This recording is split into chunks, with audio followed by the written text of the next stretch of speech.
चिंता मत कर, हम जल्दी शहर से आए और तो रख के बोलाई। हाँ माई, 2-4 दिन बाद चलिए, ढेर दिन मत रहिए गोपाल के लगे। हमरा ससुर में मन न लगे, ते तो हमरा ससुर के रहन जानते बड़े। बुढ़िया, अरे चलो ना, जल्दी लेट होता। अरे जन तो से लईकी ने विदा करत तनी जी, रुकी तनी। माई आराम से रहिया। हाँ। मजे में अरे रहिया हो बिटिया। गया, चलो। हाँ ख्याल धरिया अपन। ले जाइनू। प्रणाम माई जी। खुश रहो, अरे चलो खुश चलो रहो। चलो, अरे चलो। अरे चलो ना, चलो चलो चलो चलो। ठीक से रहिए। हाँ, एकदम ठीक से रहिए, एकदम ध्यान रखम। चलो घुसको घुसको घुसको अब तो घुसको ढेर- घुसको, अंदर घुसको, बैठो। अरे भैया चलो, जल्दी चलो, ले चलो। ख्याल रखिए। माई जल्दी आ जाई है। जल्दी आए।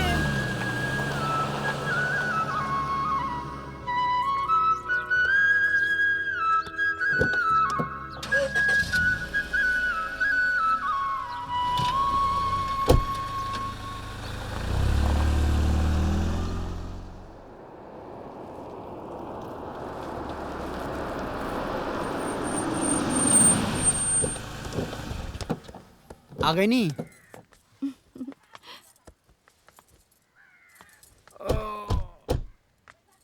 का भेल बाबूजी, थाके नहीं का? अरे बेटा, हम तो सो गल रहनी। अच्छा है।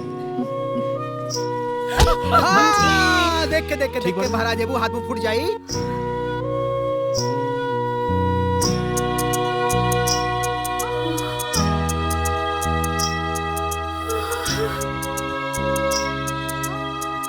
बेटा, घर तो बड़ी सुंदर बारे। बाकी तनी जमीन यहाँ कम बा। तनी बेसी जमीन रहत ना, तो नहीं तो ना एमे लौका कोहड़ा बोती तरह के ताजा ताजा सब्जी खियोती। ओहो, राम भजे की उम्र में बस हाय पेट हाय पेट हाय पेट। अरे वो तो जैसे हवा पी के रहे नहीं जो तन से। ए माई, तोरा जॉन खाए के होई नो, हमरा से कहिए, हम ले आए। अच्छा सुन ना, तू खाली 2 बकरियां खरीद दे हमके। तनी बकरी? तो गाय भैंस बांधा के बाद जगह यहाँ। अरे 2 बकरी रही ना, हम बैठल का करब, चराई जन तन से। 2 बकरी ना, 2 हाथियों किनवा देता नहीं तोरे खातिर, हैं?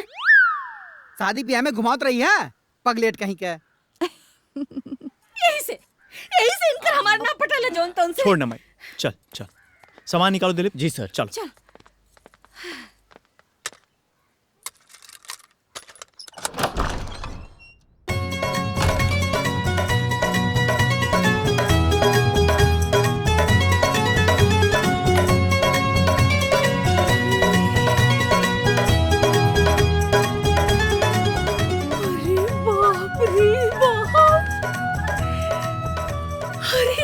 अरे बेटा, ई घर की मोहन रे। अरे ऐसन तो हम खाली टीवी में देखले रहली है जनतन से। माई, अब हम तारा के तहार कमरा दिखाओ तनी। चल। माई, ही तोहार कमरा। हाय बाबूजी। अरे वाह, कैसा लागल? बहुत अच्छा बेटा। आओ पिंकी, हम तारा के तहार कमरा दिखाओ तनी। ठीक है। गोपाल कमाई साचो, गोपाल जैसन लड़का भगवान सबके दे। सच में है ना? हाँ। सपना साकार कर देना वो।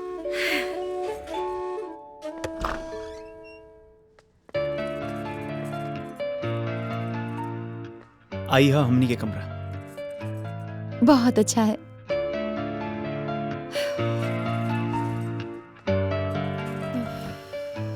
बहुत थक गई जी।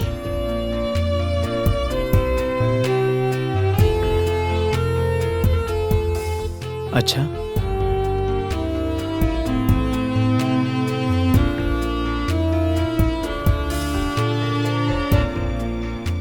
आओ तहार थकान मिटा दी। अब तो मैं साथ में ही हूँ, फिर इतनी बेचैनी क्यों है जी? जिकर मेहरारू इतना सुंदर होके ओकरा बेचैनी कैसे ना होगी? छोड़िए, मुझे सब सेट करना है। पहले हमनी के सेटल हो जाएगी, बाकी बाद में सेटल हो जाएगी। जरा रुकिए ना, रात हो जाने दीजिए। हाँ, रात के बाद रात में हुई, दिन के बाद अभी कर लिया जाओ।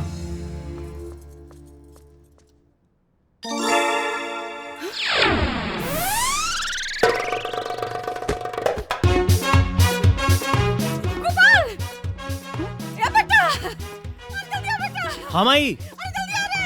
अरे बाप रे बाप, का हो गइल, जल्दी आ रे बेटा, अरे आ रे यार। का भइल?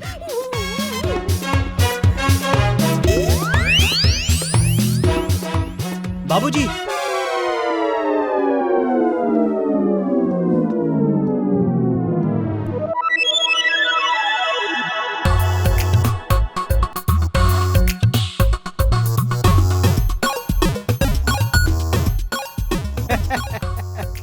बेटा मुंह में से ना भक भक भक भक आग फेंकत रहल है, त ठंडा ठंडा हवा लेत रहली है। अरे बाबूजी, रोवा गर्मी लागत रहे तो एसी चला लेती।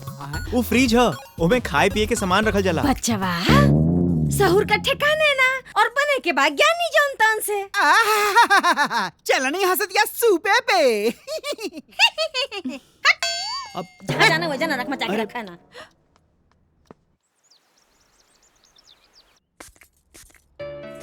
अरे बस बस, क्या हुआ? टीवी में ऐड नहीं को देख ले, ज्यादा परफ्यूम लगेला से लड़की सन अट्रैक्ट हो जाली सन।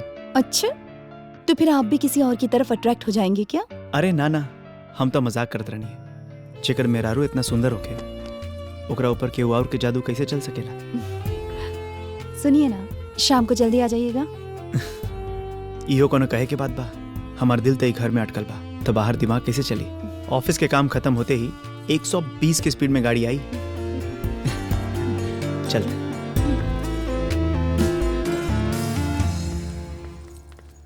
तोहरा चानी बा, रोज सवेरे बैठ के ठाट बाट से खींचताड़ू। अरे तो रहुआ के पेटे में काहे दर्द होता है? माने कि हम लड़का के ब्याह से पहले हो काम करी, अब पतो लेला के बाद काम करी जनतन से। मुझे रंगी माछी बैठती चाह में पी। माई, हाँ बेटा। चलता नहीं ऑफिस। अच्छा, ठीक तू बा? अपन ख्याल रखिया और जल्दी घर आइया। हाँ। जा, टिफिन देलू हो? जी। अच्छा। लइका ना बा, बड़ा हो गइल बा।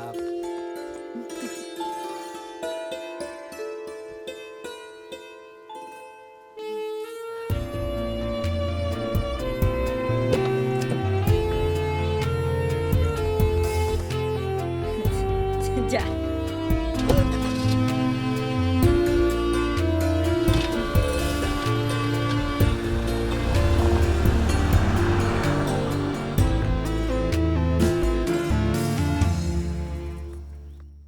हम लोग आपके बगल में ही रहते हैं, हमने सोचा नई पड़ोसन आई है तो जाके मिल लें। अरे बहुत अच्छा किया जो आप लोग आ गए। अगर अगल बगल में रहना ही है तो एक दूसरे से जान पहचान होनी ही चाहिए। हाँ बिल्कुल। मैं अपने पड़ोसी से जब तक दिन में 2 बार बात न कर लूं, मेरा खाना ही नहीं हजम होता है। मेरे हस्बैंड इस चीज के लिए कितना टोकते रहते हैं, लेकिन मैं भी कह देती हूँ कि आप हस्बैंड हैं और मैं वाइफ। आप क्यों इस चक्कर में पड़ रहे हैं? खाइए पीजिए, टिफिन लीजिए और ऑफिस जाइए।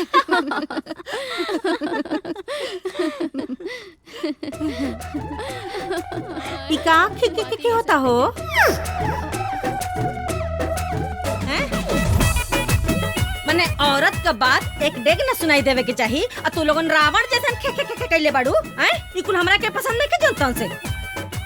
और तू लइका के ऑफिस से आवे का समय होता, भूखल पियासल आई जनतन से, ओकरा खातिर तोरा के कुछ बनावे चनावे के चाहिए, तो तू भाई केनहन के संगे दाकियार तारू। हैं? नाश्ता पानी हो गइल जनतन से?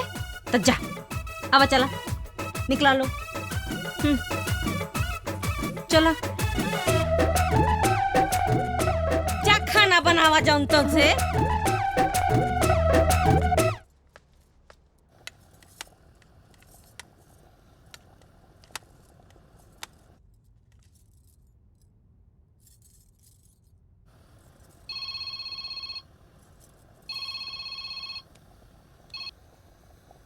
हेलो।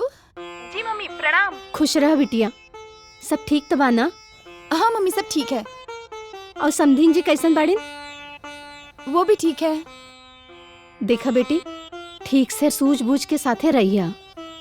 पिछली बार की तरह कुछ भी मत बोल दिया, और बोले से पहले सोच समझ के बोलिया। जी मम्मी। अच्छा मम्मी, मैं खाना बना रही हूँ, वो आने वाले हैं, हम बाद में बात करते हैं। ठीक बा। ठीक है मम्मी जी।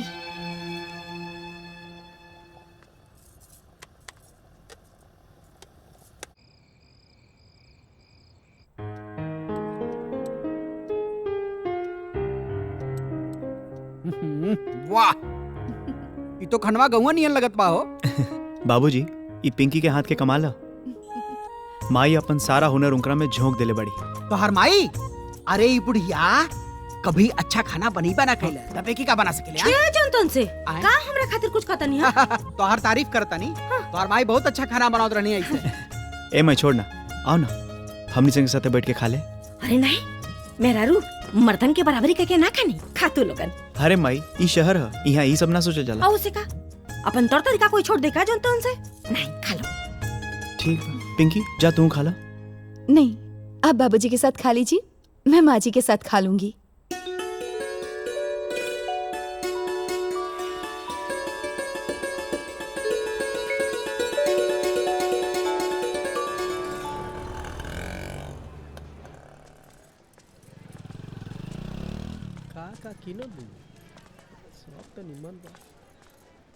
बेकार बा यार।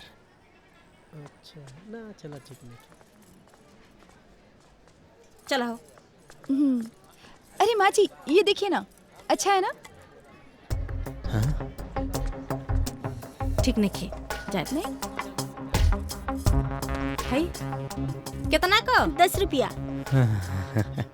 लूटो ताली, चलो। चलिए। हाँ, देखा ये अच्छा है ना? दे दे। 4 रंग का है। अरे रे, इका, इकी। नहीं माँ जी, कुछ नहीं है। अच्छा लग देखा। हाँ? नहीं, अच्छी नहीं है। अच्छा, है देखा, एकदम चमकाता है। अरे रे, खून खून खून, देख देख देख, खून खून। अरे रे रे, इका, ये कौन ची? ये कौन? माँ जी, ये खून नहीं है, वो लड़के बदतमीजी कर रहे हैं। ए जनतन से। अरे अरे, बेइज्जती फैला अरे माँ जी छोड़िए, माँ जी। माँ जी छोड़िए, माँ जी छोड़िए। ए बुढ़िया, कहरा के इतना बुरा लगा था तो बोला ना तोप के चलो, अब उघार के चलिए तो सब तो देख ले सर यार। माई रे।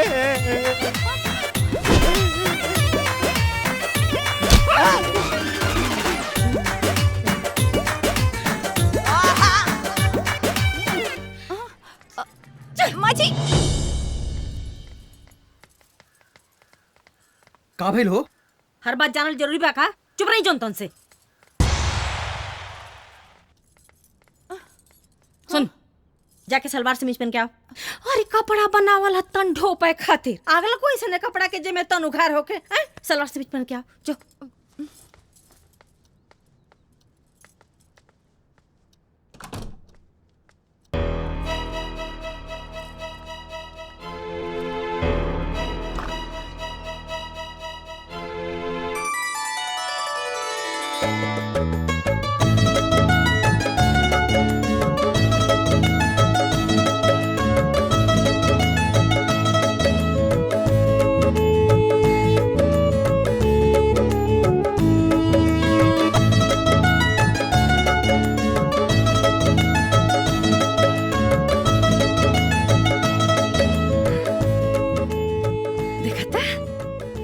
पूरा दे तो पागल।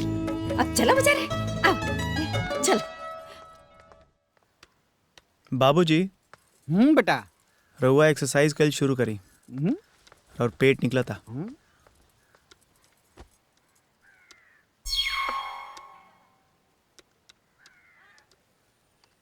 ए हटी, दे भक भक बसाता राम जी। हे भगवान, काहे नहीं खिरोगड़ रगड़ के मैं छोड़ के नहीं तीजी। ए बेटा, यहाँ कहीं पोखरा तालाब बा का? पोखरा काहे खातिर माई? बसात आ रहा। अरे इनकर कपड़वा ले जाके धोईती हम। माँ जी, हाँ? वॉशिंग मशीन में सब धुल जाएंगे। मशीन में हम्म, कपड़ा धोला? हाँ साबुन लगा के? हाँ। अरे ए बेटा, मैल भी रगड़ रगड़ के छोड़ देला। सारा मैल निकल जाए। हाँ। अच्छा जॉनतन से, अच्छा। पगलेट है भैया। ए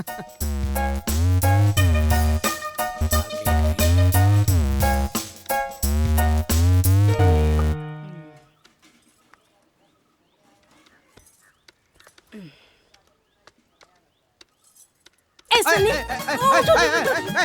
कारे कारे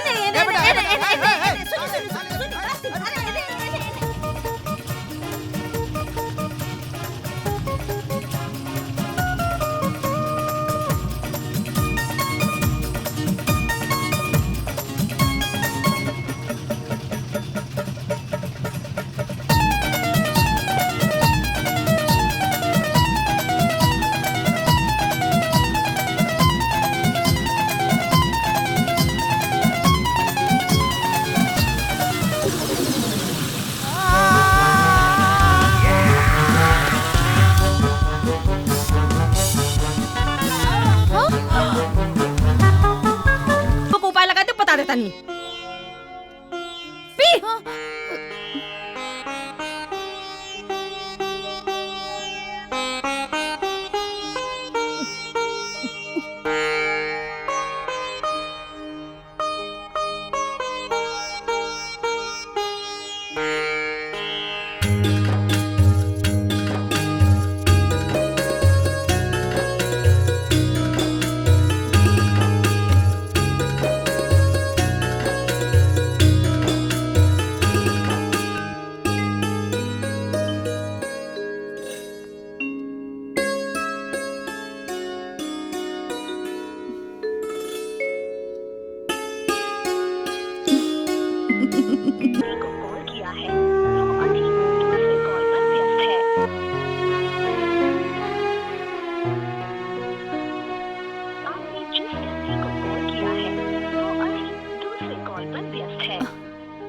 रात की 12 बजे।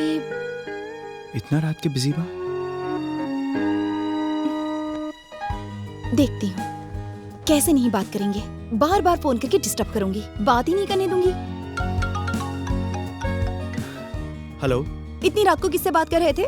मैं भी आपसे यही पूछना चाह रहा था कि इतनी रात को आप किससे बात कर रही थी? मतलब कि मैं आपको कॉल कर रहा था और आपका फोन बिजी आ रहा था। ओह गॉड, हम दोनों एक दूसरे को ही फोन लगा रहे थे। अच्छा, मैं आपसे अकेले में मिलना चाह रहा था। कल शाम को 4 बजे आप दुर्गा माँ के मंदिर में मिलेंगे मुझसे? नहीं, मैं नहीं मिल सकती। क्यों? शादी से पहले मैं नहीं मिल सकती। लेकिन सॉरी।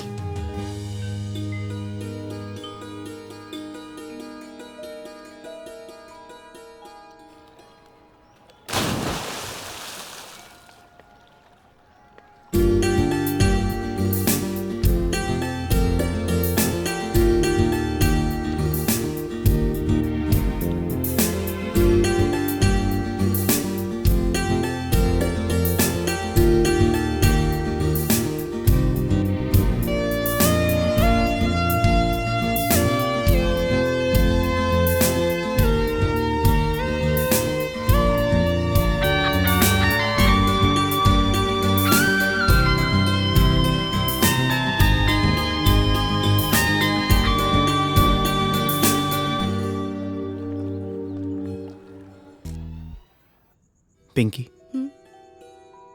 आज से हम अपने जीवन की नई शुरुआत कर रहे हैं, इसलिए मैं तुमसे आज एक बहुत जरूरी बात करना चाहता हूं। पिंकी, आज से सिर्फ मैं ही नहीं, ये घर भी तुम्हारा है और इस घर के लोग भी। मैं बता दूं कि मेरे मम्मी पापा तुम्हारे मम्मी पापा की तरह हाईली एजुकेटेड नहीं है। वो जमीन से जुड़े लोग हैं, रीति रिवाज उन्हें बहुत प्यारे हैं और ऐसे लोगों को अपने बेटों से बड़ा अरमान होता है। हाँ। आज से इन सारे अरमानों की जिम्मेदारी तुम्हारी है। मैं आशा करता हूं तुम उनके अरमानों को ठेस नहीं लगने दोगी। आप चिंता मत कीजिए, अब मेरी खुशियों की हर डोर आपसे जुड़ गई है। जिसमें आपकी खुशी होगी उसी में नाइटी है। नाइटी? हे राम, ए छी, आई कैसा लागा था जोन तोन से? सुना, ई नाइटी फटी यहाँ ना चले, समझावा इन करा के, हैं? आ गांव घर का मेहरारू वही है, इन करा के देखे। बढ़िया से साड़ी पहन के शौक श्रृंगार करके बैठ जास और टेंट वाले का पैसा दे जल्दी। जी एक बात बताइए, इसमें प्रॉब्लम क्या है? प्रॉब्लम कुछ नहीं के, ये गांव है ना, तो यहाँ के रीति रिवाज, पहनावा ओढ़ावा सब अलग होला, थोड़े हिसाब से चले के पड़ी ना। तो ये वो काम करो, साड़ी पहन लो। जी बुझले कि एकदम दिमागे में आग लगल हमरा सुगंतिया जली ना। और जब बिटिया बना के रखा कर तो काहे के बियाह कइना लोग हैं? उहे न तो हमार बिटिया है 5 पास करौले तोरा के तना कब हम नहीं टिपे रहले ना कबहू ना। जनतन से इज्जत होए आयल है। ए चाची, भाभी के मुंह ना दिखेबू का? ताला मार के रखले है उनके मुंह में ना। जा देख ले लोगन, जरे देखा दे जनतन से। चला लोगिन। चला चला। देख लिए तनी काहे पहिन ले ओढ़ले। हाँ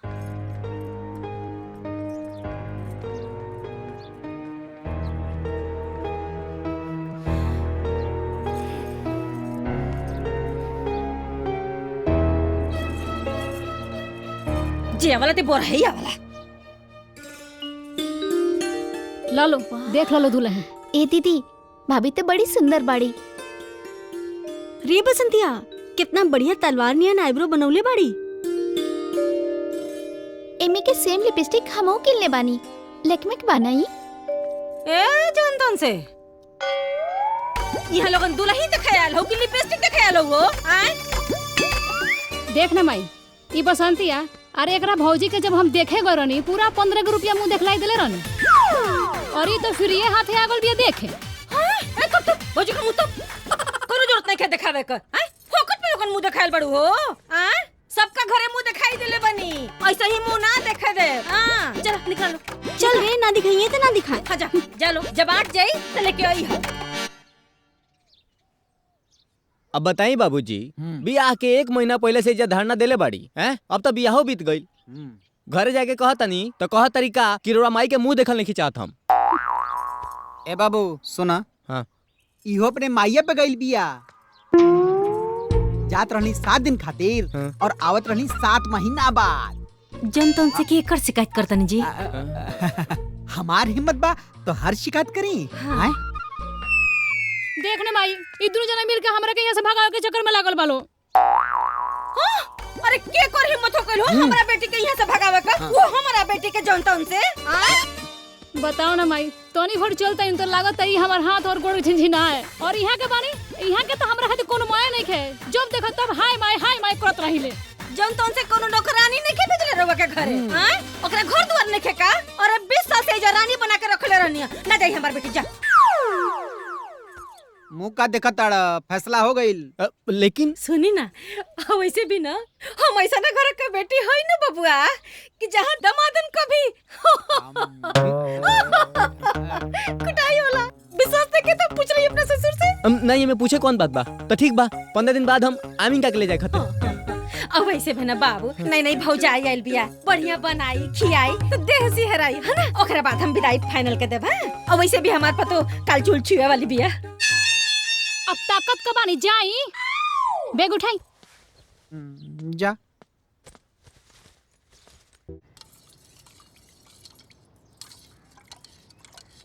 तू नाराज काहे बाड़ू? बस 1.25 महीना के तो बात बा।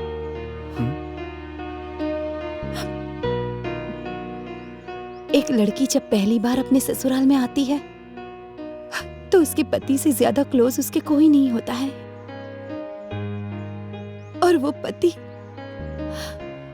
मात्र 4 दिन के बाद ही उस पत्नी को छोड़कर परदेश चला जाए तो उस पत्नी को कितना अकेलापन लगेगा जी। आप मर्द है ना, आप ये जुदाई नहीं समझ पाएंगे।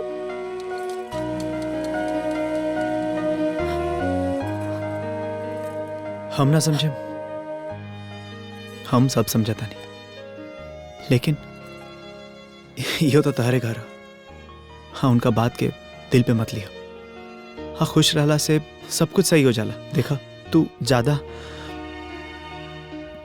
अपन ख्याल रखियो, हम आई के भी।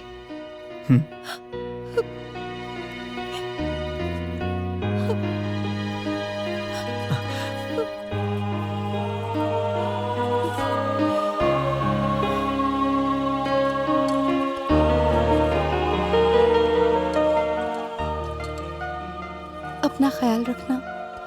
बाय।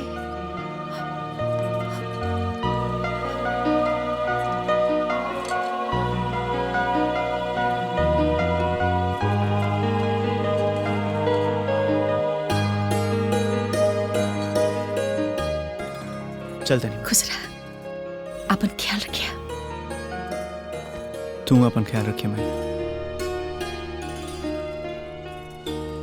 चलते नहीं दीदी। खुश रहा।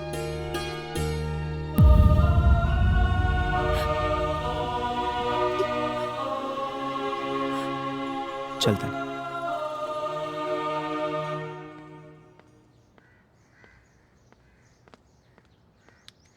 चलते नहीं बाबूजी।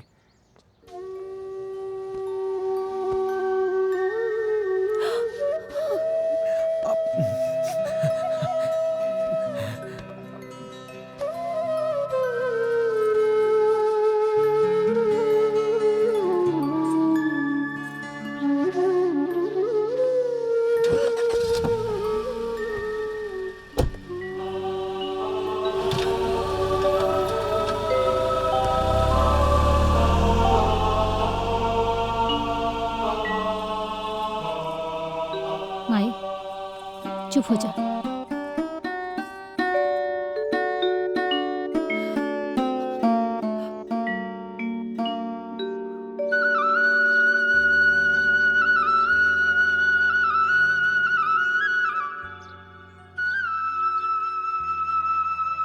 बाप रे, हमार कपार बथता, इतना बथता कि का बताएं हे भगवान, का बताएं। कोनो दवाइयों काम नहीं करत। दिन भर ऐसे ही घूमत रहबू तो का होई? ज्यादा चिल्लाई मत। ए सुगंधिया, तनी चाय बना के लिया। का जाने काहे कपड़ा बहुते दुखाता, तनी चाय पी ली तो का जाने आराम मिल जाए।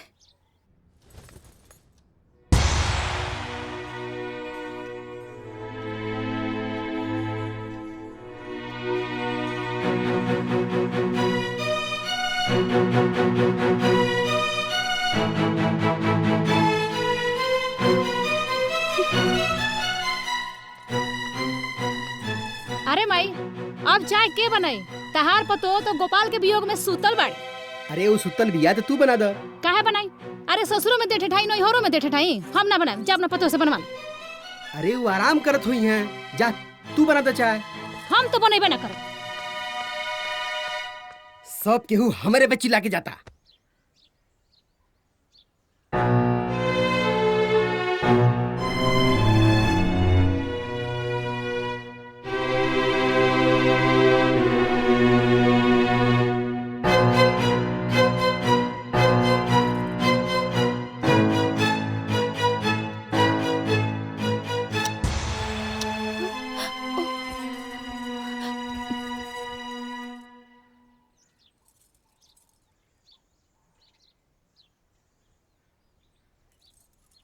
और पहले पी लेती फिर करिया करती जौन तो से बात।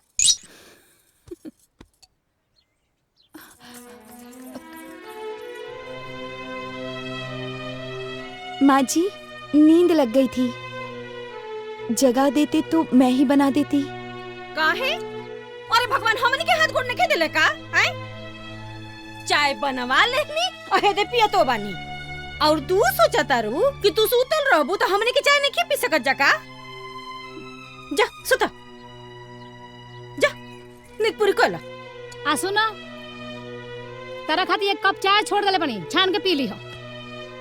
माने कि मरद रहल ह तो अब ही ले चाय टाइम टेबल से बनत रहल ह और ओकरा जाते कुल टाइम टेबल भुला गल जनतन से।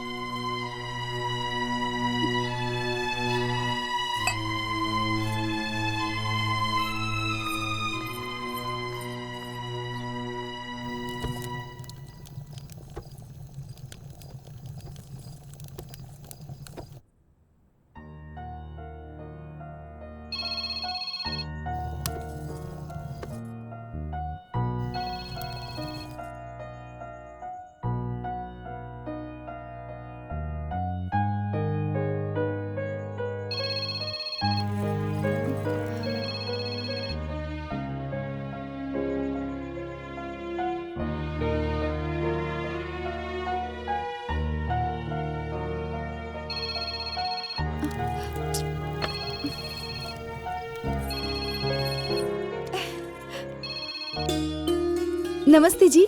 नमस्ते। कैसन बाड़ू? जब से आप गए हो ऐसा लगता है मेरा कुछ गुम हो गया है, किसी चीज में मन ही नहीं लगता। मन तो हमरो नहीं लागत, पर का कइल जाओ।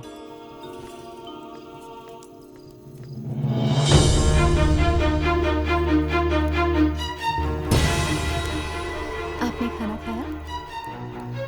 अभी कहाँ? अभी तो बस ऑफिस से नहीं है। सोचनी तारा से थोड़ा बात कर ली, फिर खाना खा लें। तू खा लो? नहीं नहीं, अभी तो मैं रोटी बना ही रही थी। अरे अरे, रोटी तो मैं तवे पर छोड़कर ही आ गई। चलिए बाद में बात करते हैं। अरे सुनो, हेलो। By by by.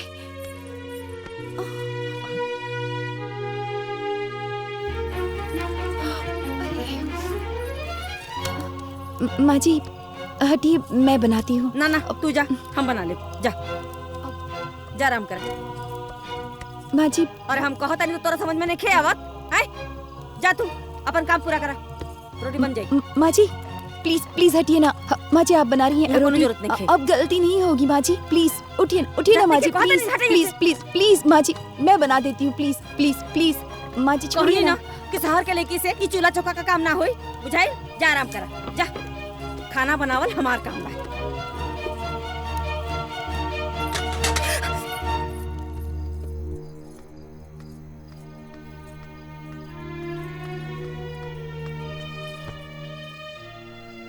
लोग लड़का का ब्याह करना सुखे खातिर, हमरा तो किस्मत में सुख है ना जौन तौन से। सुगंधिया, अरे सुगंधिया, एक लोटा पानी लेके आ। ले आवा तानी। ओहो, ये औरत नहीं एक मिनट चैन से शांति के साथ ना सोए देले। अरे ऐसा कवन पहाड़ उलट के अवतारू कि अवता दुख छाप लेलस। सुना ना, गलती अंगनवा में ना तो थरिया में रोटी ना जरल कोयला मिल रहा खाए के जौन तौन से। आ जाए बबुआ कहीं ना है, और आ जाए फोने पर खुसुर पुसुर का जानी कौन पहाड़ टूट गए, अब कमन दुख पड़ गए उनकरा पर। भगवान पता नहीं कहाँ से फोन बना देला जौन तौन से। अरे भाई नया नया आयल बिया, बहुत तरीका का बात होला। एमन समस्या का बा? एगो हमरो के फोन खरीद के दे दी ना, रउआ के अंगनवा में बैठ के दिन भर हमहू बतियाई, फिर कुछो बोना चाहे बिगड़े जौन तौन से। जौने बेरा बती आवे के रहे कौने बेरा तो जाके वो फोन में जाके सुत जात रहलू है। हमार दिमाग नहीं खे पगलायल कि तो है फोन खरीद के दे देई। जान तरमाई, आज हमरो ससुई के फोन आई रहल, कहतिया का कि 6 महीना छोड़ देवक बा, तो अब तोर गर्मी शांत होई। अब बताओ माई। चुप रहो, एकरा में अपन गावती कोई अपन गाव शुरू कर देलस। दबानी सही कहल बा, जैसन पिसान वैसन रोटी, और जैसन महतारी वैसन बेटी।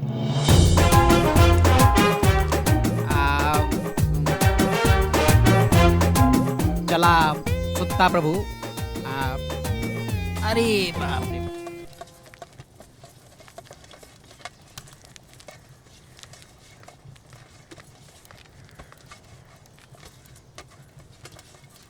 का हो है तो ना रिऊ रिऊ के बर्तन धोवाई तो किरिन ना डूब जाई। हैं? अरे नया नोचर बिटिया पतो के फुन फुन काम करके धो देवे के होला, तनी हाले लिया चलावा। तोहरे नियर रहली ना बच्चिया, तो किरिन उगे से पहले घर बर्तन चूल्हा चौका खाना पीना कुल को के खिया पिया के एकदम निश्चिंत। अरे आजकल के बेटियन पतो उनके तो हमरे स्टाइल ने कैसे समझ में आवा। अरे मोरी माई, अरे बाप रे बाप, अरे बाप रे, अरे माँ जी, अरे बाप रे बाप, का हो तोरा के यो न के पता कि है करे के बिना लेवर ले आके बना रखल जाला। वो माँ जी मैं भूल गई थी। अच्छा खाए कितना भूललू जंतुन से, आ एकरा के बुला गेलू। वो क्या है ना माँ जी, हमारे यहाँ तो ऐसे ही गैस पे चढ़ाया जाता है। गैस वाली बाड़ू ये बच्चिया जंतुन से। हैं? अरे भाई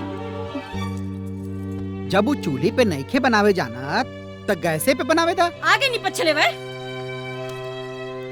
हम कोनो बाड़ बनी आए, हमरा खेती बाड़ी नहीं खे बोली है जो लौना लकड़ी रखल बा ओकर का करी, अपना देही में आग लगाई के रुआ के टाइम में लटकाई का करी बोली।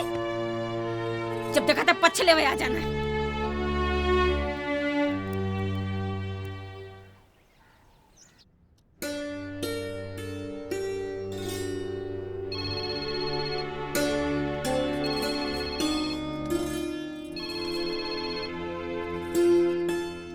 हेलो।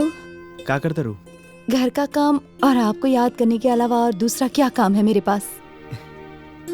आप क्या कर रहे हो? हम ऑफिस। अच्छा, कब आएंगे? अरे अभी तो कुछ दिन भइल बाइला। ऐसा लगता है कि बरसों हो गए आपको गए हुए। अच्छा, माई बाबूजी के का हाल चाल बा? कहाँ बालो?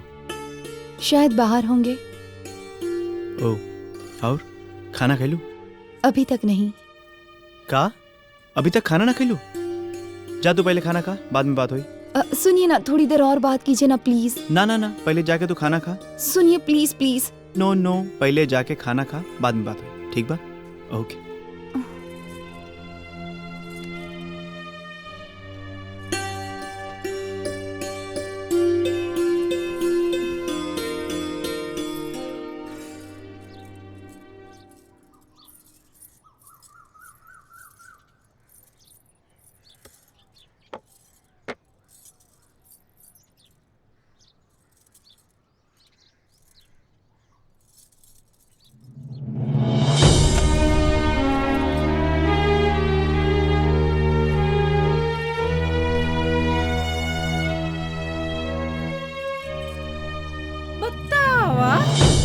माने कि अब ए घरे में ई दिन आ गइल बा कि मेहरारू का जूठा मर्द लोग खाइए जौन तौन से अतनो नहीं खे ज्ञान कि पहले मर्द मानुस खा लेना ओकरे बाद मेहरारू खानी सन।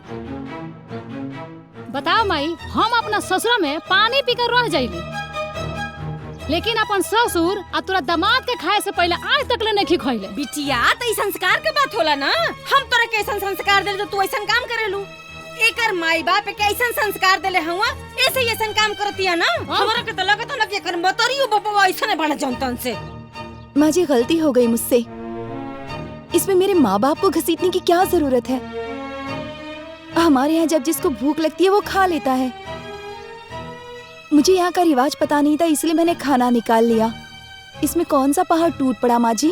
पहाड़ टूट गया? करे 4 दिन तो कन्या आइल हमरा से जबान लड़ावती रे। ओए बात मुंह से कढ़ावल मुश्किल कैले भी आई।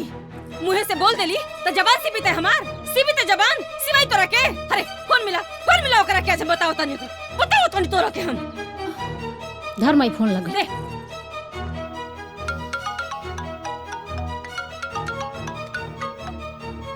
हाँ माई, प्रणाम। खुश रहा बचवा। कितना अरमान से तहर बारात सजौले, कितना सपना सजा के पतो उतरले, बाकी हमरा के का पता रहे कि हमरा के उल्टा सुने के पड़ी जौन तौन से। का भाई? ये बचवा एको बात बर्दाश्त नहीं के करत तार मेहरारू। बुझला ना जौन तौन से एको काम ढंग से नहीं करत, न बर्तन धोतिया ढंग से, न खाना बनावतिया ढंग से, एको काम घर का नहीं करती है बचवा। हाँ, ढंग से नहीं कर पा रही हूँ, गलती हो रही है मुझसे। उनसे कंप्लेन करने से क्या प्रॉब्लम सॉल्व हो जाएगी? सुन तो अपने मेहरारू का भाषा। जो भी काम है सब तो कर रही हूँ। जगह नहीं है, लोग नए, तरीका नया है। गलती हो गई मुझसे। जब गलती मेरी है तो मेरे माँ बाप को बीच में लाने की क्या जरूरत है? सुन, इसमें उनका क्या दोष है? मुझ में खोट निकालने के बदले आप मुझे समझा भी तो सकती थी, सिखा भी तो सकती थी। लेकिन सासू माँ, आपने मेरी कदर नहीं जानी, उल्टा तमाशा बना दिया। सुन तेरे का खातिया तोर मेहरारू। हे बेटा, यही दिन रात खातिर तेरा सरधा से पतो उतरले रही है। हमरो सास रही है घरे में, हमरो आवाज क्यों सुन लो गांव में तो बतावा। हमार बात सुन, अब तोर मेहरारू हमरा से एकदम बर्दाश्त नहीं हो। तू आज के आज आओ और अपन मेहरारू लेके जो यहाँ से। नहीं चाहिए हमरा कैसे पतो है दादा, नहीं चाहिए। अरे माई, हमार बात। अगर आपको मुझ जैसी बहू नहीं चाहिए तो मुझे भी आप जैसी सास नहीं चाहिए। तो जो यहाँ से। हाँ, जा रही हूँ। हाँ तो जो यहाँ से। हाँ, अरे जाना और चट का बाड़ू। हेले रे, शांत हो जाओ।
रउआ से तबे कहले रहनी कि हमार बेटी वहाँ एडजस्ट ना कर पाई, बाकी रउआ हमार बात ना सुननी। अरे इतना पैसा खर्च करके शादी कैला के बाद भी ये सब तमाशा अच्छा लगा था का? हमार बेटी आज ले वहाँ तरीका से नहीं रहल तो वहाँ कैसे रह ले? अरे रउआ के सोचे के चाहिए कि जौना लेवल में ओकर परवरिश भइल बा वही लेवल में ओकर शादी बियाह करे के चाहिए। अरे नया नया घर बा, थोड़ा बहुत तो शुरुआत में एडजस्ट करे में दिक्कत होला ना, लेकिन बेटी तोरा के ऐसा नहीं आवे के रहे। अरे थोड़ा धीरज रखे के चाहिए, सब कुछ ठीक हो जाला। कैसे ठीक होगा पापा? छोटी छोटी बातों को लेकर बड़ा बड़ा इशू बना देते हैं। ये नहीं पहनना है, वो नहीं पहनना है, ये नहीं करना है, वो नहीं करना है। अब खाओ तब खाओ, ऐसे तो मैं कभी रही ही नहीं। ये क्या मेरा दोष है? कितना एडजस्ट करूं? मैं वहाँ नहीं रह सकती पापा, बस बोल दिया, मैं नहीं रह सकती। अरे बेटा समझे की कोशिश करो बेटा। अरे जौन सच्चाई बा वही कह दिया।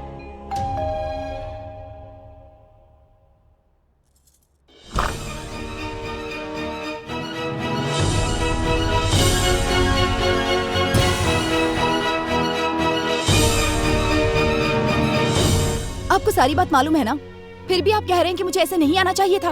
बिल्कुल बोले, तू सिर्फ हमार घर छोड़ के नहीं क्यों आई, अपन ससुराल भी छोड़ के आइल बड़ो। और जब भी कोनो पतो अपन ससुराल छोड़ के आवेले ना तो सिर्फ शिकायत होला। अच्छा, सब गलती मेरी ही है। बात गलती के नहीं के, सोच के बा, दोनों आदमी के समझदारी के बा। यानी सारी समझदारी मुझ में ही होनी चाहिए। पढ़ल लिखल तो तुम्हें बड़नू। पिंकी, जब बात परिवार के प्रतिष्ठा के होला ना तो ये सब मन मुटाव, वाद विवाद, ये सब से रिश्ता खाली बिगड़ेला। आ परिवार के समेटे के जिम्मेदारी तो तोहरे रहे ना, भुला गेलू? बेटी हाँ?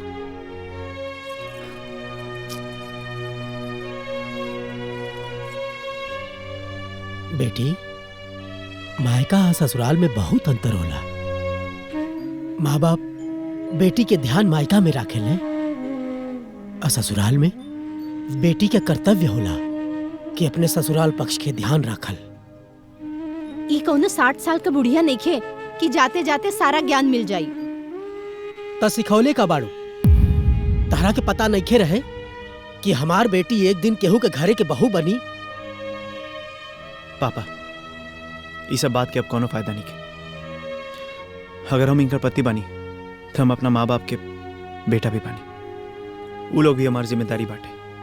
अगर ही हमार पत्नी बाड़ी तो हमार जौन भी जिम्मेदारी बा ओकर आधा बोझ उठावे के जिम्मेदारी इनकर बा। अपना जिम्मेदारी से भागल कोनो समस्या के समाधान ना होला। सही बात बा बेटा।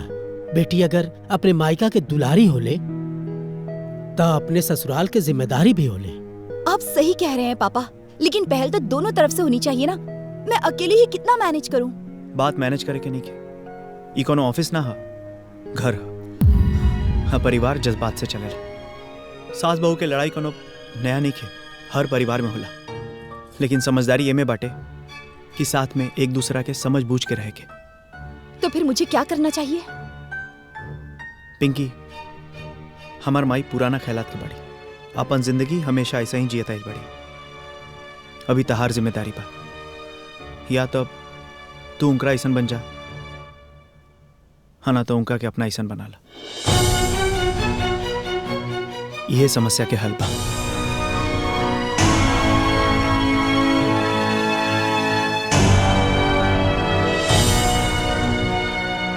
कितना अरमान से पता उतरले रहली, कुल माटी में मिल गए। का? हाँ, एक मिनट। ए माई, अभी अभी नु सूर्य से का फोन आरला आ गोपला तो एकदम बाहर से बाहर ससुराल पहुंच गइल बा। ओकर मोती मराइल बा का रे? जब तो के हमारे पास आवे के चाहे तो ससुराल ही पहुंच गइल। उहे तो। अरे हमार करम।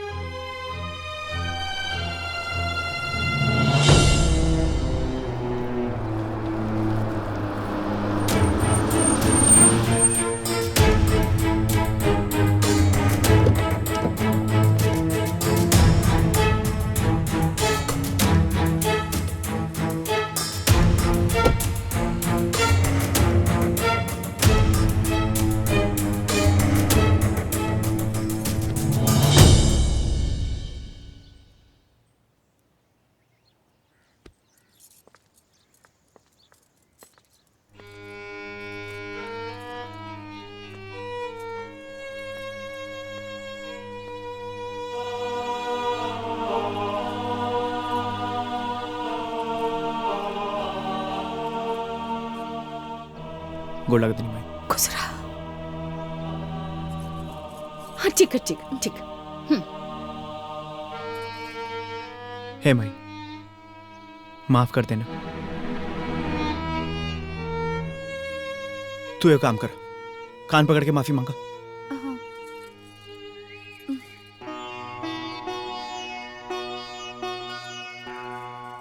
हे माई, अब तो माफ कर दे। हम क्या होला माफ करे वाला जौन तन से तो 3 में ना 13 में जासो जौन तन से जासो। माँ जी, मैं भी आपकी बेटी की तरह ही हूँ, माफ कर दीजिए ना। अरे जायदा मान जा। रउआ दिमाग मत धनकाई। हटा यहाँ से एलुआ तेल लगावे भाई का माजी माफ कर दे। माई। आई नहीं भाई का पालिश लगावे हमरा के पालिश कर लेनी हमसे। अरे बेटा ये ऐसा नाम नहीं है, इनके हमार वाला उपाय लगावे के पड़ी। क्या करूँ?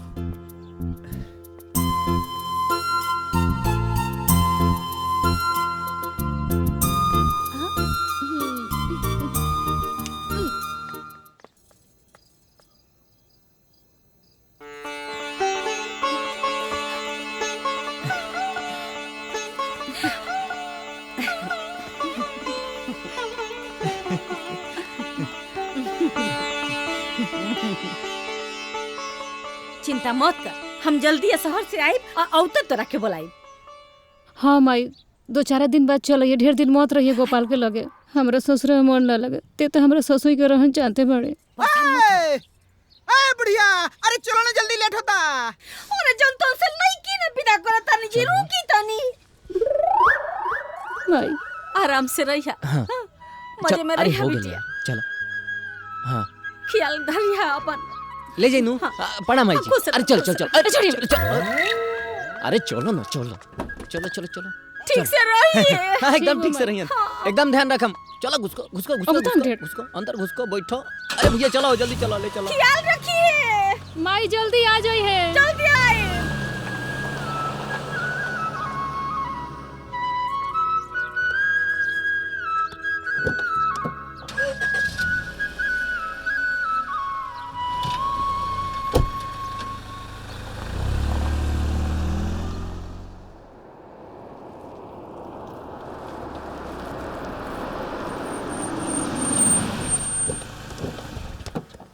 आ गई नी।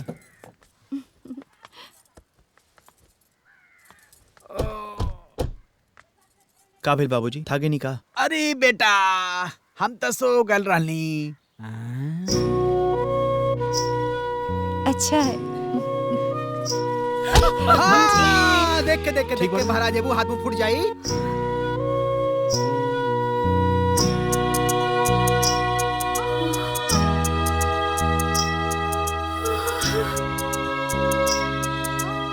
ए बेटा, घर तो बड़ी सुंदर बारे। बाकी तनी जमीन यहाँ कम बा, तनी बेसी जमीन रहत ना तो नहीं तो ना एमे लौका कोहड़ा बोती तोरा के ताजा ताजा सब्जी खियोती। ओहो, राम भजे की उम्र में बस हाय पेट हाय पेट हाय पेट। अरे वो तो जैसे हवा पी के रहे नहीं जो तन से। ए माई, तोरा जॉन खाए के होई नो, हमरा से कहिए, हम ले आए। अच्छा सुन ना, तू खाली 2 बकरिया खरीद दे हमके। तनी बकरी? तो गाय भैंस बांधा के पास जगह यहाँ। अरे आ 2 बकरी रही ना, हम बैठल का करब, चराई जंतन से। 2 बकरी ना, 2 हाथियों किनवा देता नहीं तोरे खातिर हैं?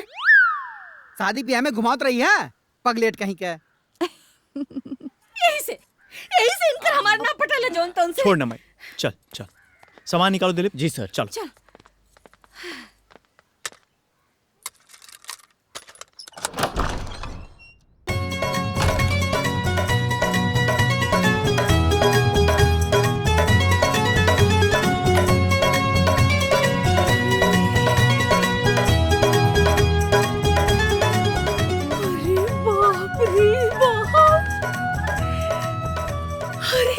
अरे बेटा, ये घर है कि महल में? अरे ऐसा तो हम खाली टीवी में देखले रहलिए जंतन से। माई, अब हम तारा के तहार कमरा दिखाओ तनी। चल चल। माई, ही तोहार कमरा। हाय बाबूजी। अरे वाह, कैसा लगा? बहुत अच्छा बेटा। आओ पिंकी, हम तोरा के तहार कमरा दिखाओ तनी। ठीक है। गोपाल कमाई साचो, गोपाल जैसन लड़का भगवान सबके दे, सच में है ना? हाँ। सपना साकार कर देना वो।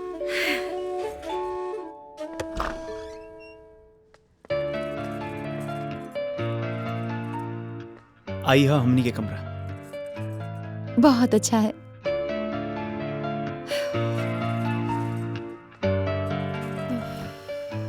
बहुत थक गई जी।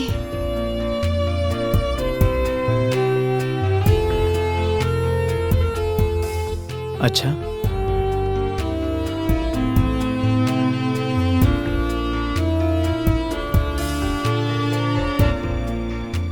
अवतार थकान मिटा दी।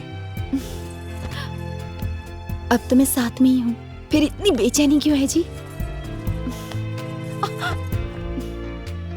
जिकर मेहरारू इतना सुंदर होके ओकरा बेचैनी कैसे न होगी? छोड़िए, मुझे सब सेट करना है।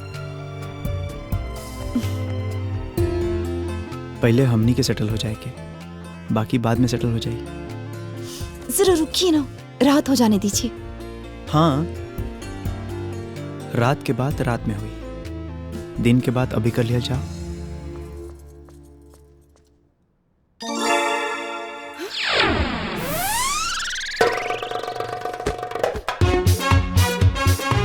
गोपाल, ए बेटा, जल्दी आ बेटा। हाँ माई, अरे जल्दी आ रे।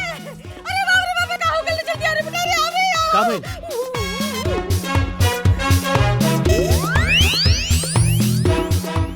बाबूजी,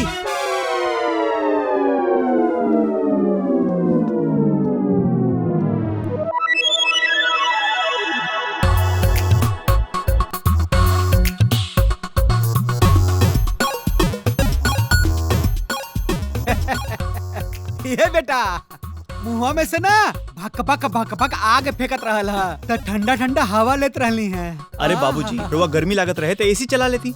वो फ्रिज है, ओमे खाए पिए के सामान रखल जाला। बच्चवा, सहूर का ठिकाने ना, और बने के बाद ज्ञानी जौन तन से। चलनी हंसत या सूपे पे। अब जहाँ जाना वजह नरक मचा के रखा ना।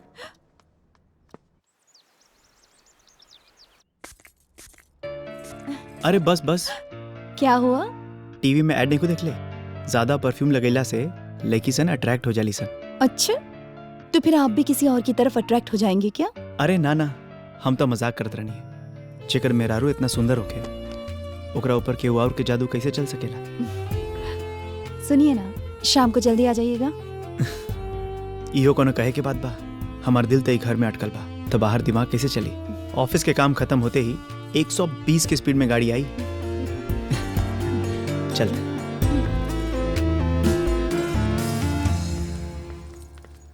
तोहरा चानी बा, रोज सवेरे बैठ के ठाट बाट से खींचताड़ू। अरे तो रहुआ के पेटे में कहे दर्द होता है? माने कि हम लड़का के ब्याह से पहले हो काम करी, अब पतो लेला के बाद काम करी जौन तौन से। मुझे रंगी माछी बैठती है चाह में पी। माई, हाँ बेटा, चलता नहीं ऑफिस। अच्छा, ठीक तू बा? अपन ख्याल रखिया और जल्दी घर आइया। हाँ। जा, टिफिन देलू हो? जी। अच्छा, लइका ना बा, बड़ा हो गइल बा।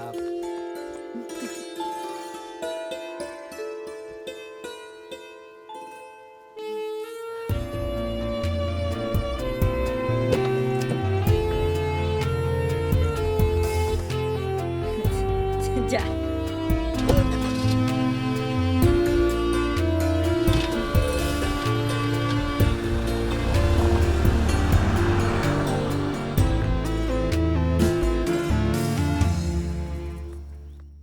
हम लोग आपके बगल में ही रहते हैं, हमने सोचा नई पड़ोसन आई है तो जाके मिल लें।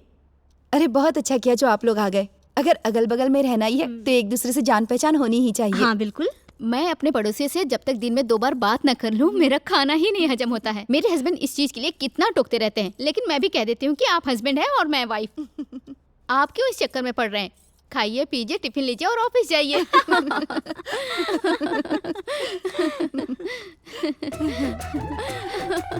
इका के होता हो हैं? मने औरत का बात एक डेग न सुनाई देवे के चाहिए और तू लोगन रावण जैसन खे कैले बाड़ू हैं? ई कुल हमरा के पसंद नहीं के जनता से। और तू लड़का के ऑफिस से आवे का समय होता, भूखल पियासल आई जनता से, ओकरा खातिर तोरा के कुछ बनावे चनावे के चाहिए तो तू भाई केनहन के संगे दाकियार तारू हैं? नाश्ता पानी हो गई जनता से तो जा आवा चला निकला लो। चला जा खाना बनावा जनता से।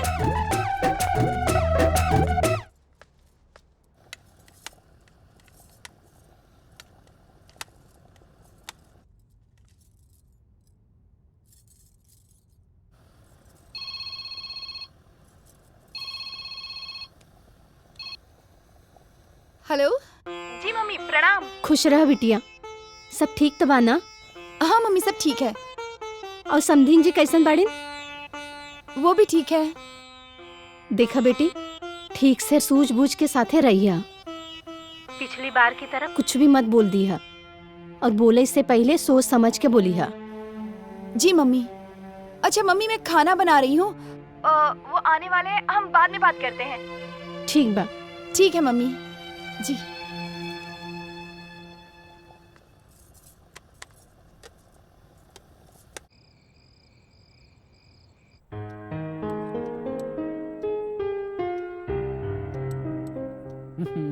वाह, ये तो खनवा गौवा नियन लगत बा हो। बाबूजी, ये पिंकी के हाथ के कमाल है। माई अपन सारा हुनर उनकरा में झोंक देले बड़ी। तो हर माई, अरे ये बुढ़िया कभी अच्छा खाना बनीबा ना कैले, तबे की का बना सकेले? क्या जनतन से का हमरा खातिर कुछ खाता नहीं है? तो हर तारीफ करता नहीं। तो हर माई बहुत अच्छा खाना बनावत रहनी है ऐसे। ए मैं छोड़ना, आओ ना हमनी संग साथे बैठ के खा ले। अरे नहीं, मेरा रू मर्दन के बराबरी करके ना खानी, खा तू लोगन। अरे माई, ई शहर है, यहाँ ई सब ना सोचे जाला। आओ से का अपन तौर तरीका कोई छोड़ देगा जनतन से? नहीं खा लो। ठीक, पिंकी जा तू खा ला। नहीं, आप बाबूजी के साथ खा लीजिए, मैं माँ जी के साथ खा लूंगी।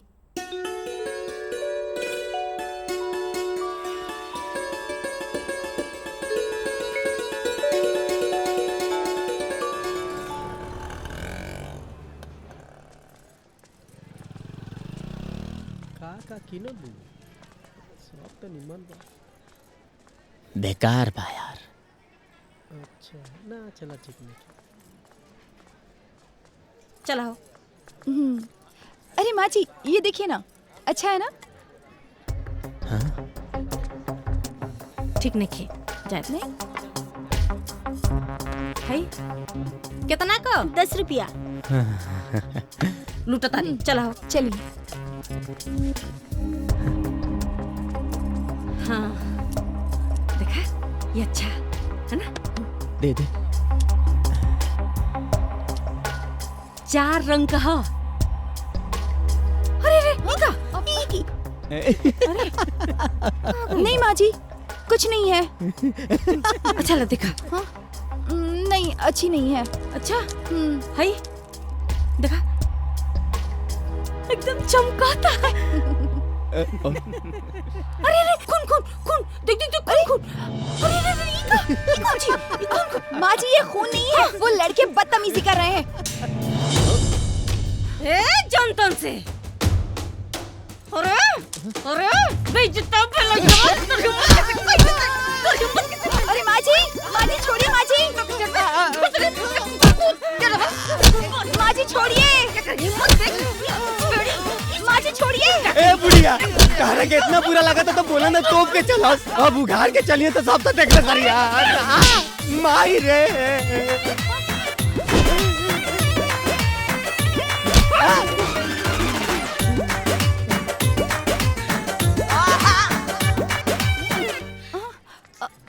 माँ जी का भेल हो? हर बात जानल जरूरी बा का? चुप रही जनतन से। सुन, जाके सलवार समीज पहन के आओ। अरे कपड़ा बनावल तन ढोपे खातिर, आगला कोई सने कपड़ा के जे में तन उघार होके हैं? सलवार समीज पहन के आओ जो।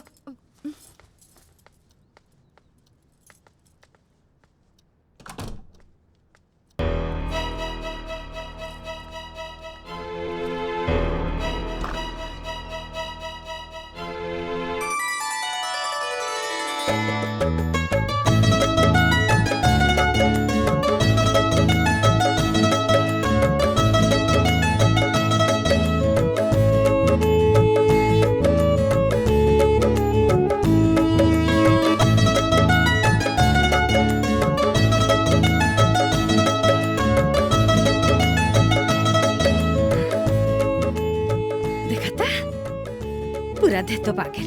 अब चलो बेचारे, अब चलो। बाबूजी। बेटा। रहुआ एक्सरसाइज कल शुरू करी और पेट निकला था।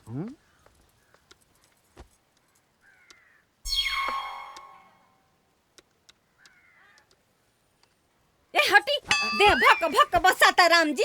हे भगवान, काहे नहीं रगड़ रगड़ के मैल छोड़ के नहीं तीजी। ए बेटा, यहाँ कहीं पोखरा तालाब बा का? पोखरा काहे खातिर माई? बसात आ रहा, अरे इनकर कपड़वा ले जाके धोईती हम। माँ जी, वॉशिंग मशीन में सब धुल जाएंगे। मशीन में? कपड़ा धोला? हाँ। साबुन लगा के? हाँ। अरे ए बेटा, मैल भी रगड़ रगड़ के छोड़ देला? सारा मैल निकल जाए। हाँ। अच्छा जॉनतन से। अच्छा पगलेटा है भैया।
अरे मैं छोड़ो। अरे बुढ़िया जान ले लेता था। अरे हाफ माइंड हो गलती है पूरा। ये बेटा, तू ही निकाले रले की मशीन रगड़ रगड़ के धो देले माई। अरे माई तो मैल आदमी के थोड़े कपड़ा क्यों छोड़ा ला? तू मतलब। अरे बेटा ठीक बानी।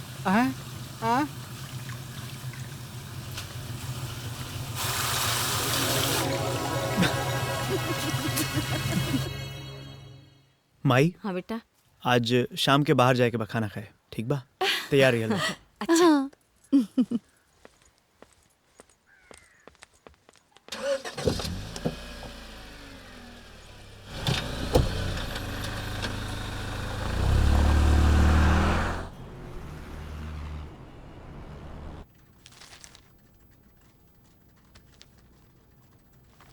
गोपाल जी। जी। मेरे बच्चे की तबीयत बहुत खराब है, अर्जेंटली मुझे हॉस्पिटल जाना पड़ेगा और ये फाइल अपलोड करना भी बहुत जरूरी है, तो प्लीज क्या आप कर देंगे? ठीक है, दीजिए। Thank you. अपने बच्चे का ख्याल रखिएगा। Thank you so much.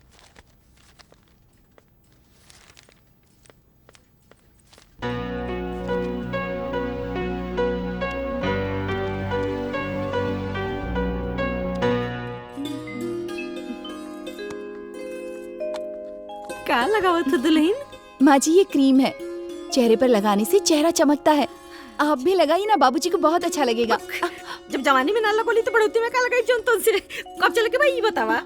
देखिए ना, अभी तक फोन ही नहीं आया। और तो तुम कोला? अरे जॉनतन से। हेलो। हाँ, कब आएंगे आप? अरे निकले ही रही है, तले को नया फाइल मिल गया, बस जल्दी कंप्लीट करके हम निकलता नहीं। तो फिर भी कब तक आएंगे? जल्दी आवे की कोशिश करते नहीं, ठीक बा? बोला जल्दी आने की कोशिश करता हूँ। अरे तो उतय होई ना, काम आगल होई। चला ठीक बा। हैं?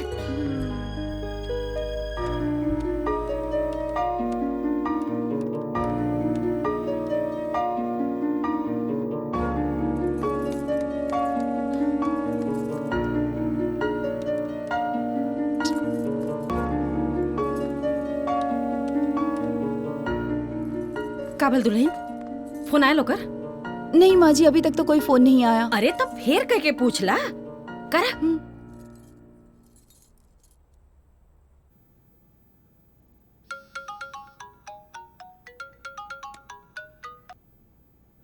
हेलो। निकले के नहीं? अभी तक तो ऑफिस में बानी। कब तक आएंगे? जल्दी आवे कोशिश करते नहीं। फिर से वही बात, कोशिश करता हूँ जल्दी आने की। जौन तौन से काम आगल हुई, मत परेशान हुआ। हाँ, आ जाई।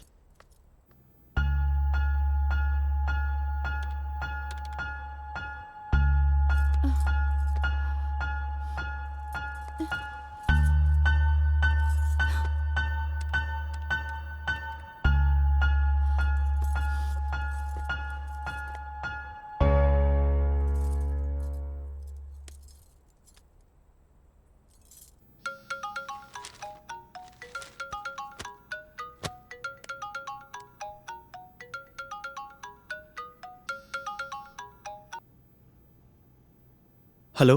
हाँ, कब आएंगे? अभी तक तो ऑफिस में ही बानी। काम बहुत ज्यादा बा। हाँ, लेट भी बहुत हो गइल बा। सारा रेस्टोरेंट बंद हो गइल होगी। आज के प्लान कैंसिल कर देवे के काल चलल जाई। ठीक है।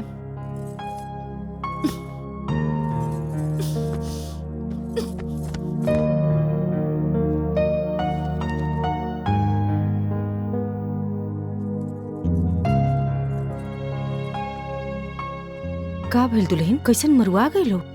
प्लान कैंसिल माँ जी। अच्छा, हाई बतावा तो।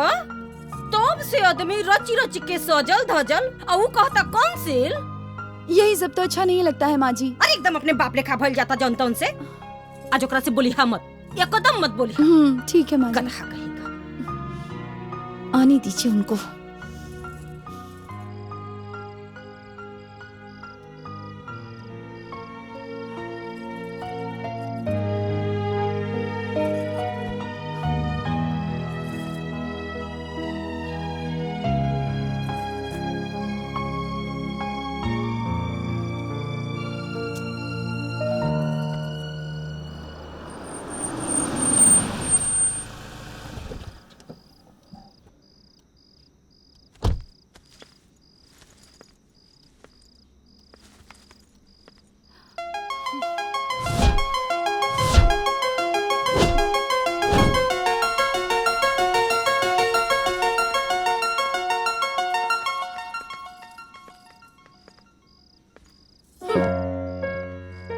सॉरी, ऑफिस में इम्पोर्टेंट काम आ गइल रहे।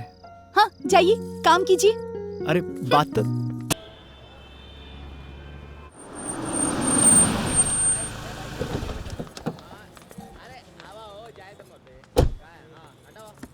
अरे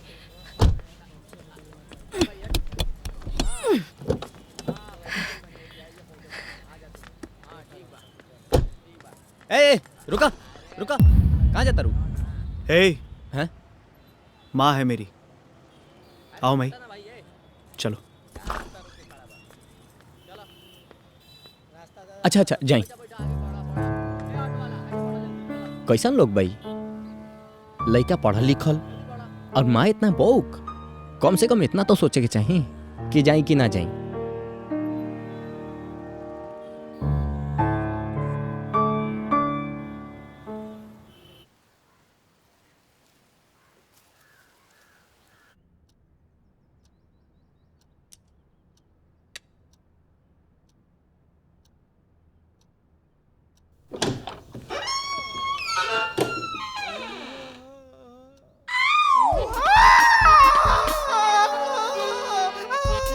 अरे बाप रे, भूत भूत भूत भूत भूत। अरे बाप रे बाप। ए बेटा, ए बेटा, ए बाबू। हाँ, अरे क्या हुआ? का भइल? क्या हुआ बाबूजी? गुसलखाना भूत बा।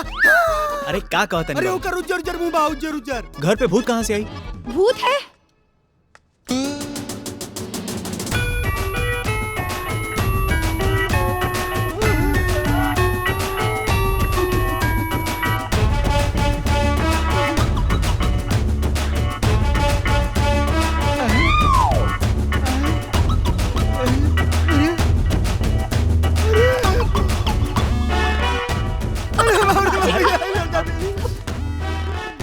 बाबूजी, माई है। माँ जी आप? सोचने के हम मुंह चमकाने जानते हैं, लोग बहुत ना समझे। माई।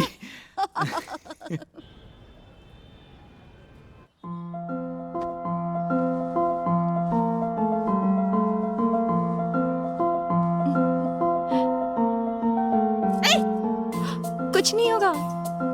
मैम प्लीज इस तरफ घूम जाइए, प्लीज मैम प्लीज, कुछ नहीं होगा।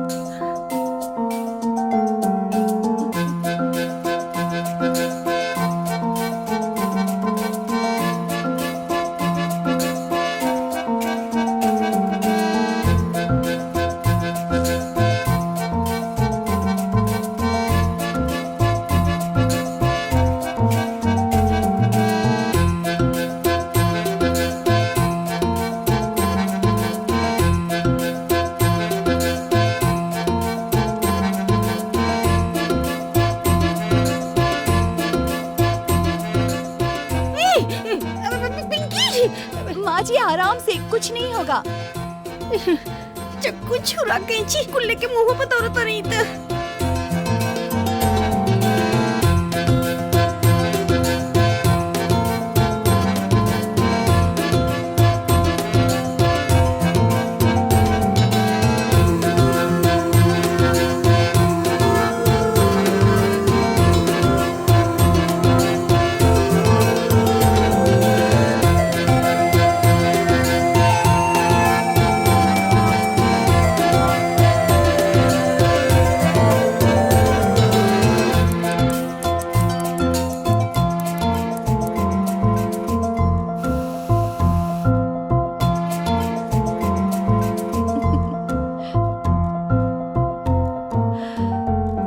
वाह सासू जी, नंबर 1।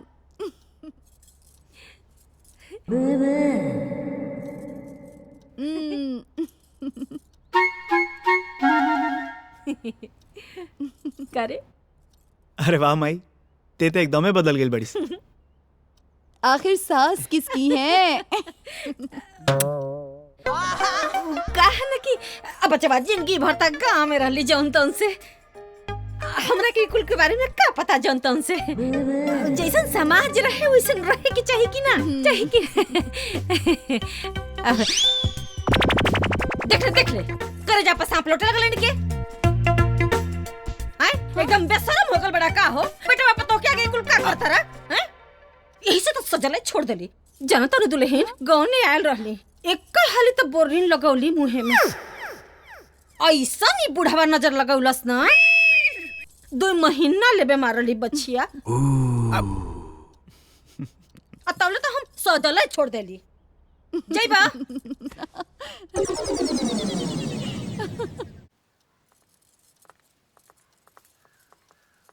आवा चला। हाँ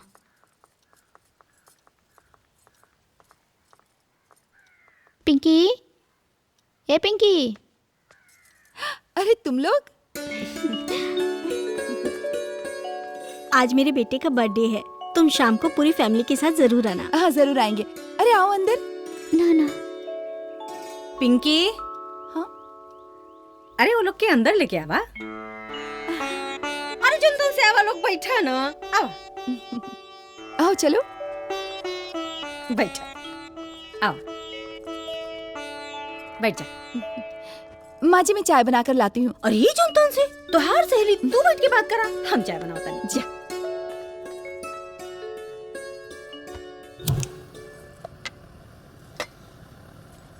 आप लोग 2-3 दिन से दिखे नहीं, कहाँ थे आप लोग? शादी में गई थी। अच्छा चिनिया कहाँ धैले हैं?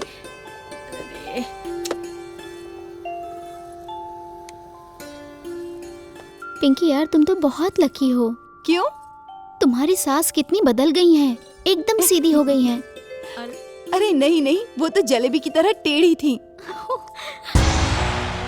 लेकिन मैंने उन्हें सुधार दिया।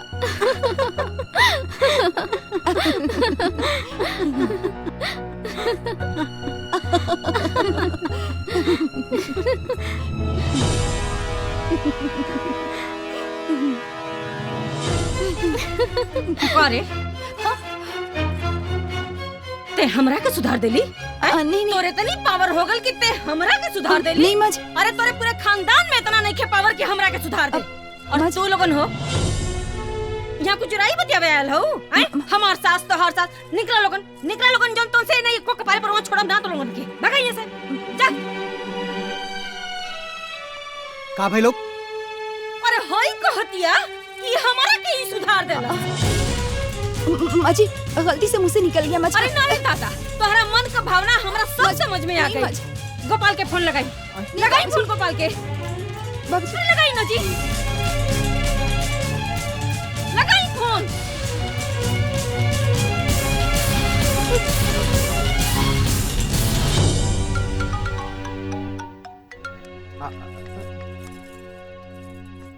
हेलो गोपाल, हाँ भाई, हमार बात ध्यान से सुन। हमार काल टिकट तू कराओ ट्रेन का। तोरे मेहरारू के संगे हमके एक सेकंड नहीं रह के। अरे कह दिया कि हमारा के सुधार देलस रे। माई जायदा ना। रुआ चुप रही, यहाँ रह के रुआ के रही, बाकी हमरा के यहाँ नहीं रह के। अरे माई हमार बात तो सुन, छोट मोट बात पे ऐसे ना किसी एक छोट बात? तोरा के छोट बात लगता रे। हमार काल के टिकट कराओ, नहीं तो घर से हम काल निकल जाए। बस हमरा के यहाँ से जाए के बाद सुन। माई पकड़ी माँ जी, माँ जी।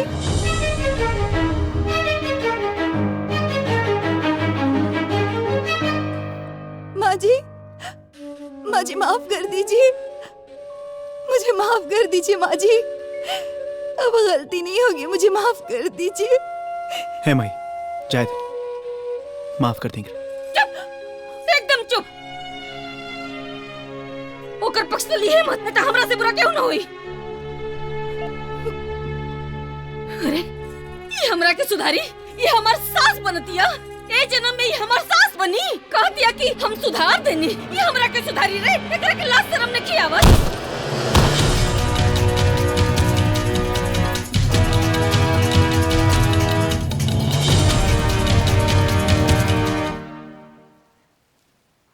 कोई प्रॉब्लम नहीं है, एकदम फिट है। आप लोग जरा उनका ध्यान रखिएगा क्योंकि वो माँ बनने वाली हैं। हाँ। मैं चलता हूँ। Thank you doctor. जी जी।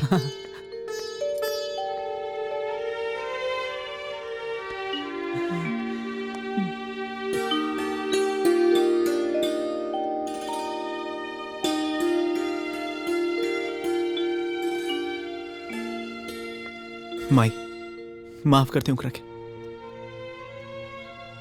ऐसन वक्त पे तो हम के छोड़ के मत जाओ। हाँ, नया नया बियाह भइल बा, कितना ज्ञान है बा ओकरा के। जिद छोड़ा, सामान रखा और भीतर चला।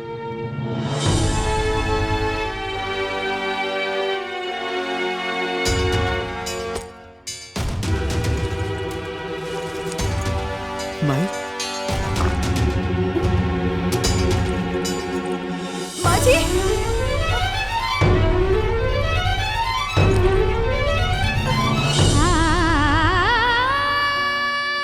माँ जी मत जाइए, मत जाइए माँ जी।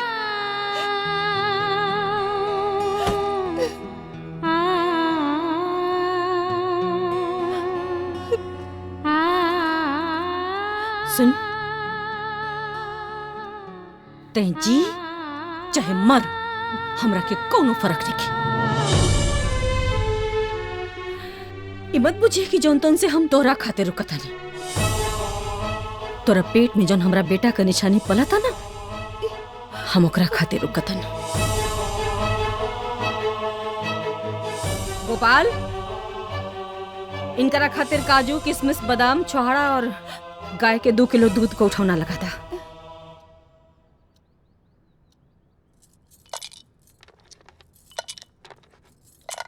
काजू काजू आए काजू। अरे डाला तानी, कूल डाला तानी, काहे पगला जाता नहीं। लेकिन एक बात सुन ली कान खोल के, हम कुल जौन करतानी ना, अपना खानदान के चिराग खातिर करतानी। वही के इंतजार में जौन कुछ भी करवा ले रहे हुआ सबे। बाकी ओकरा बात तो इनके बाहर के फेंकब।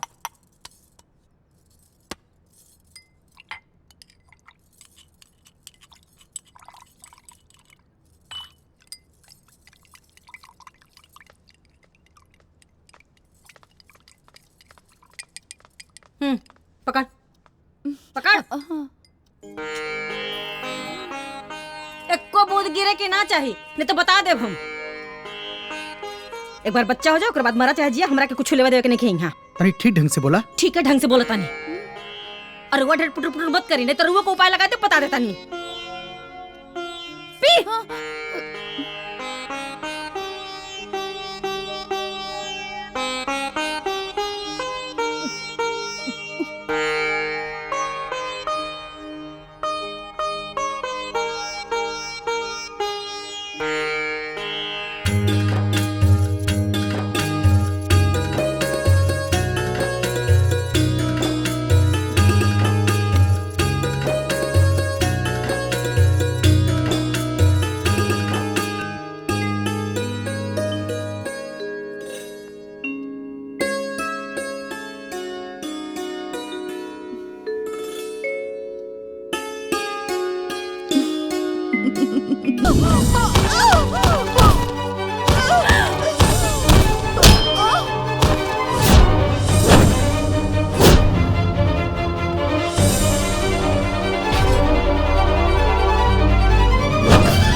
भगवान, बच्चा के बचाला।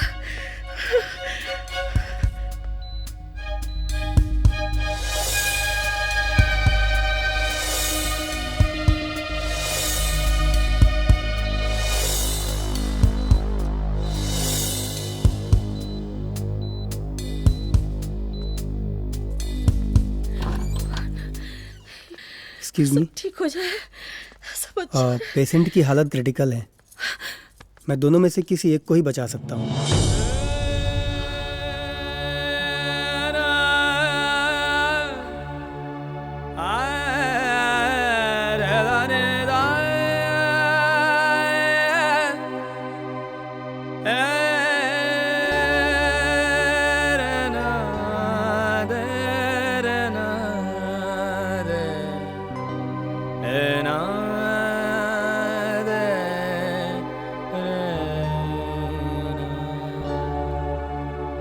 अरे आप लोग जल्दी डिसीजन लीजिए।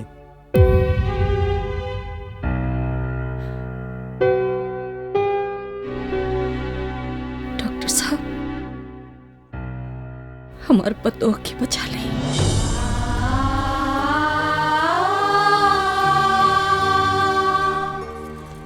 हमरा पतोह की बचा ली, ओकरा की बचा ली, ओकरा की बचा ली। डॉक्टर साहब हाथ जोड़त ही बचा ली। जाइए। ठीक है।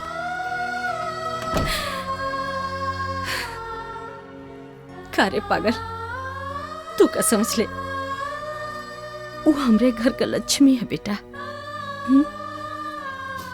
और हम भले पद में सास ही जी, लेकिन हमरो अंदर तो एक ठे माँ का दिल है। ठीक हो जाए, ठीक हो जाए बेटा, एकदम परेशान मत होगा।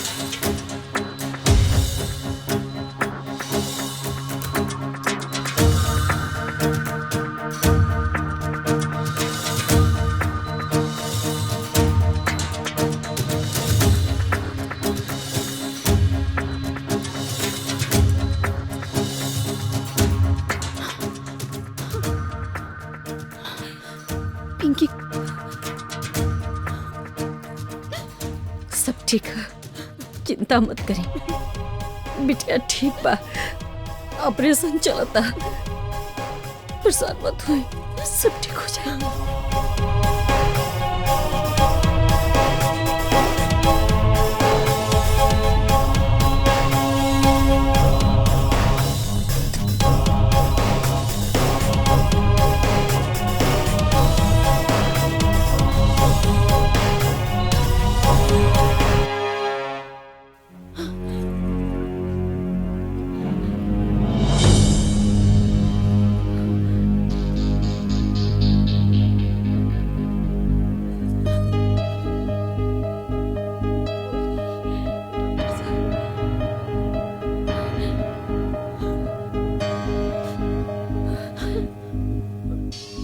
डॉक्टर साहब, माँ और बच्चा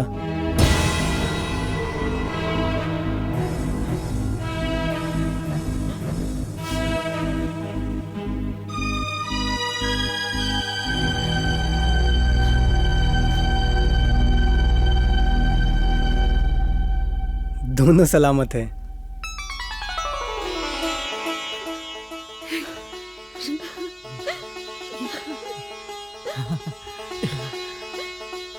हे भगवान, बहुत बहुत बहुत धन्यवाद डॉक्टर साहब। अब आप लोग मिल सकते हैं, जाइए। चलो चलो चलो, वाह वाह।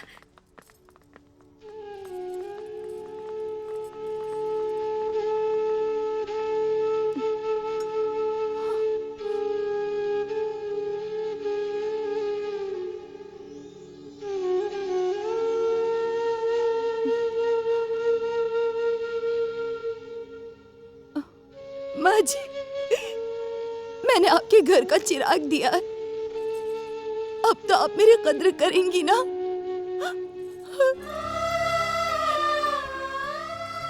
कदर ना है बिटिया, तू तो पूजा करे लग बाड़ू।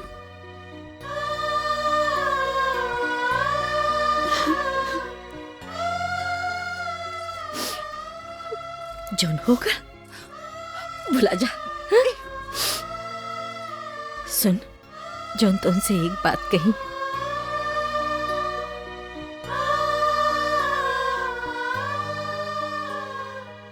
तो सही में अपने सास के सुधारते ले।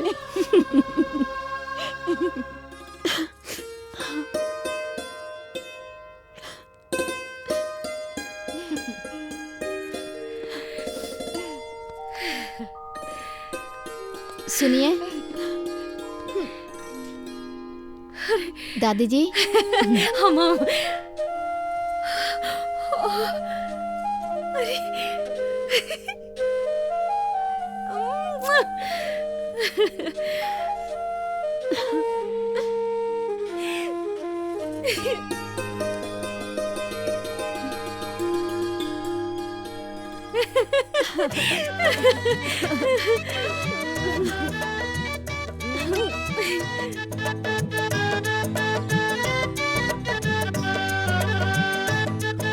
ओ लो लो लो लो लो लो।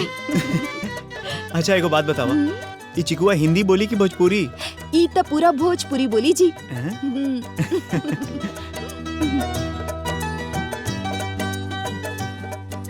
ए माई, हाँ एगो बात कही। हाँ बोला। हमार ससुई बिया नु। चुप, एकदम चुप। मर जोन छापड़ ना कि बुद्धि एकदम ठिकाना हो जाए। करे यहाँ हमार खुशी से करेजा फटता, अतः हमारे काने में 20 करता रही जनता से। जाके चुपचाप सास का सेवा करे के बाद, बुझाइल? ठीक बा। हाँ।